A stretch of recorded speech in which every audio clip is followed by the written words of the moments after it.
When it comes to prostate cancer, a simple blood test could literally be a lifesaver.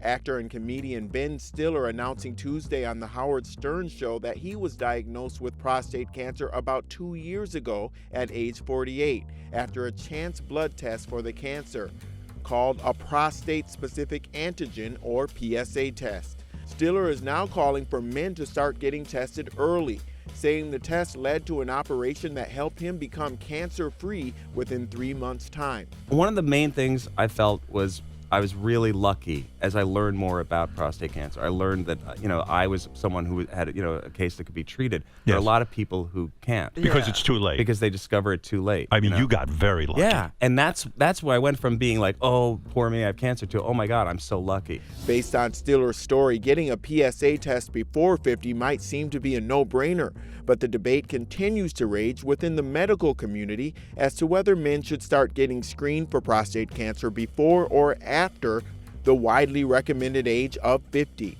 To get more clarity on the reasons behind the controversy, I talked to Dr. Robert Segal, a New York-based medical testing expert and founder of LabFinder.com, a website that helps patients find and schedule medical tests at labs and radiology centers near them that are covered by their health insurance. Dr. Segal says the pros of getting tested early outweigh the cons. All men, he says, especially those with a family history of prostate cancer and African Americans, for example, should start getting tested in the 40s, not after 50, since those who detect prostate cancer early have a very high survival rate. Getting tested early can literally save a life, he says.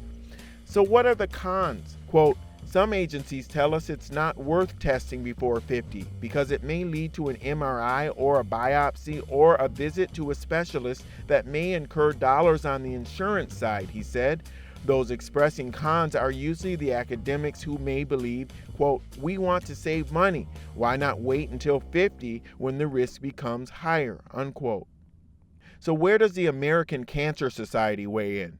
It recommends testing at age 50 for men who are at average risk of prostate cancer and are expected to live at least 10 more years, and testing at 45 for men at high risk of developing prostate cancer. This includes African American and men who have a first-degree relative, such as a father, brother, or son, diagnosed with prostate cancer at an early age.